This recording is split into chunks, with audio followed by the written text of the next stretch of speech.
시작하기에 앞서 구독과 좋아요 안 하셨다면 구독과 좋아요 꼭 한 번씩 부탁드립니다.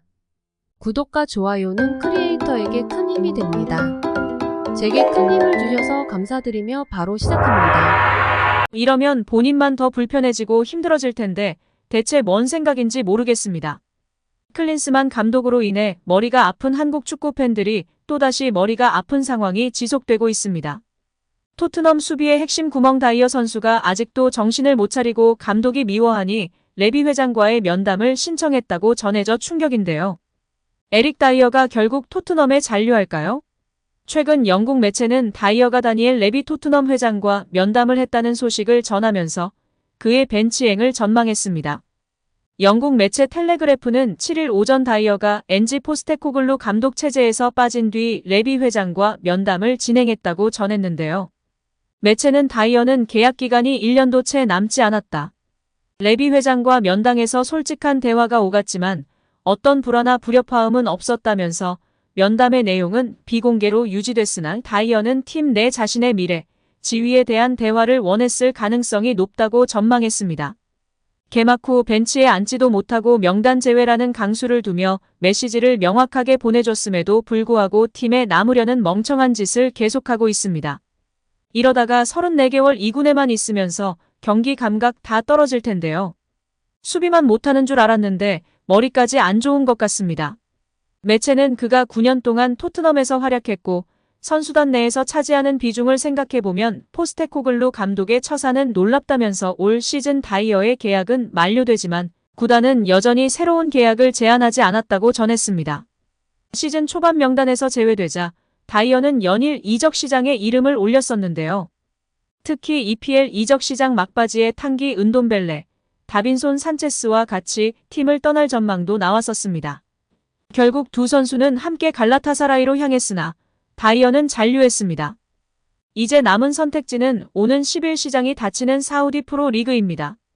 다만 매체는 다이어가 백업 역할을 소화할 것이라 전망했는데요. 산체스가 이적한 상황에서 수비진의 숫자가 부족하기 때문입니다. 매체는 다이어는 결국 벤치 멤버로 복귀할 수도 있다. 토트넘은 크리스티안 로메로와 미키 판더 펜의 공백을 채울 자원이 부족한 상황이라고 설명했습니다. 하나밖에 남지 않은 트로피 기회 FA컵이 있는데 여기서도 다이어는 나오지 않았으면 좋겠고요. 판더벤과 로메로가 절대 부상당하지 않고 풀출전하길 바라야 할 것 같습니다. 아마 1월에는 풀럼은 아다비오를 데려오지 않을까 싶은데요. 남은 기간 동안 부상 없이 판더벤과 로메로가 지켜주길 바라봅니다.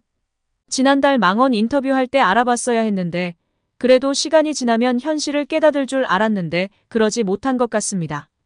지난달 영국 풋볼 런던이 프리시즌 중 진행한 다이어와의 인터뷰를 공개했었는데요. 다이어는 매체를 통해 나는 29살이고 전성기가 내 앞에 있다고 믿는다. 그동안 토트넘에서 함께한 얀 베르통원과 무사 덴벨레는 30살 초에 전성기를 맞이했다고 말하기도 했습니다. 다만 그 전성기를 벤치에서 보낼 확률이 커졌습니다. 여기에 캡틴 손흥민의 맹활약으로 인해 영국 전역은 뜨거운데요. 한편 한국팀의 졸전 경기력에 클린스만에 대한 불만이 높아지고 있는 이때 경기 후 기자회견에서 캡틴 손흥민 선수가 클린스만 감독에 대해 발언했는데요. 클린스만호는 지난 3월 출범 이후 5경기째 무승인데요. 현재까지 3무 2패를 기록하고 있습니다.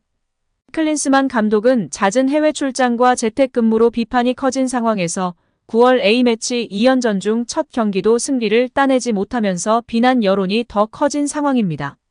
만일 오는 13일 영국 뉴캐슬에서 치를 사우디아라비아와 경기에서도 승리하지 못한다면 그의 거취를 두고 회의적인 시선이 커질 수밖에 없죠. 여기에 손흥민 선수가 소신 발언을 하며 주목받고 있는데요. 주장을 맡고 있는 손흥민의 속도 답답할 것 같습니다.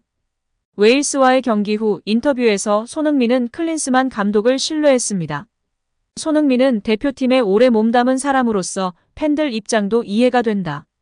팔이 안으로 굽는 것처럼 대한민국을 더 많이 생각할 수밖에 없다면서도 나는 감독님이 무조건 옳다는 것도 아니고 팬들이 무조건 옳다는 것도 아니라고 생각한다며 의심심장한 발언을 했습니다. 벤투 감독이 욕먹을 때에도 내부에서는 안다. 신뢰가 있다라는 분위기와 뉘앙스가 느껴졌는데 아직까지는 손흥민 선수나 선수들도 반반이 아닌가 싶습니다.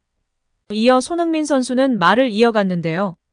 지난 클린스만 감독이 유럽 축구 연맹 챔피언스리그 조 추첨 행사에 참석한 것을 언급하며 감독님이 어떻게 현대 축구를 한국 축구에 잘 입힐 수 있을지 분명히 공부를 많이 하고 계실 거라고 생각한다고 발언했습니다. 일단은 믿어주고 기다리고 있다는 이야기로 들리는데요. 5경기 동안 선수들에게도 확실한 전술적 색깔이나 팀 컬러, 믿음을 주진 못한 것 같습니다. 손흥민은 이날 답답했던 경기에 대해 선내구력이 생긴다며 분명히 우리에게 도움이 많이 되는 살이 많이 붙는 경기였다고 생각한다고 말했습니다. 이어 다음 상대인 사우디아라비아가 좋은 상대라는 것은 확실하다. 지난 월드컵에서 우승팀 아르헨티나를 꺾는 엄청나게 큰 이변을 일으킨 팀이다. 팬들에게 승리로 즐거움을 드리고 싶다. 대표팀에 대한 의심을 떨쳐낼 수 있기를 바란다고 강조했습니다. 클린스만 호위무승에 대해 선보시는 것처럼 완벽하지는 않은 단계인 것 같다. 팬들은 완성된 모습을 기대하고 저희도 그런 모습을 보여드리고 싶지만 아직 그러지 못하는 것에 대해 선수들이 매우 많은 책임감을 느끼고 있다며 하지만 분명히 좋아질 것이라고 생각한다고 강조했습니다. 손흥민은 4년 전 파울루 벤투 감독님이 계실 때는 또 다른 분위기 속에서 훈련했고 좋은 분위기였던 것 같은데 천천히 발전하는 모습을 보여드리는 게 중요하다고 생각한다. 계속 새로운 것을 시도하는 것은 확실하다. 감독님은 지금 결과를 내기보다는 선수를 가려내는 과정을 거치고 계신 것 같다. 감독님도 분명히 생각이 있을 것이다.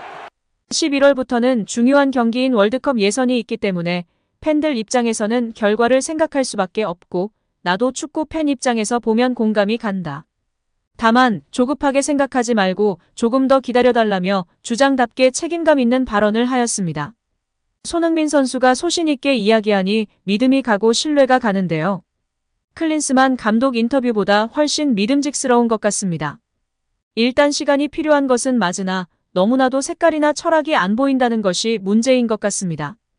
웨일스전에서는 정말 무색무취였고 손흥민 혼자 또 중원까지 내려오며 고군분투했다는 점과 김승규 선수의 선방이 없었으면 질 뻔도 한 경기였다는 것입니다. 웨일스 팬들이 토트넘에서의 절친 동료 벤 데이비스, 조 로든이 있고 이번에 이적한 브레넌 존슨까지 있어서였을까요? 관중들이 손흥민에게 굉장히 호의적이었고 손흥민이 코너킥을 위해 가까이 가면 기립박수까지 보내주는 그러한 모습밖에 볼 거리가 없었던 경기였습니다. 과연 다음 사우디전에서 어떠한 모습과 결과를 가져올지 많은 축구팬들의 이목이 집중되고 있습니다. 오늘도 시청해주셔서 감사합니다. 늘 건강하시고 더 좋은 영상으로 찾아뵙겠습니다. 구독과 좋아요도 잊지 마시고 부탁드립니다. 감사합니다.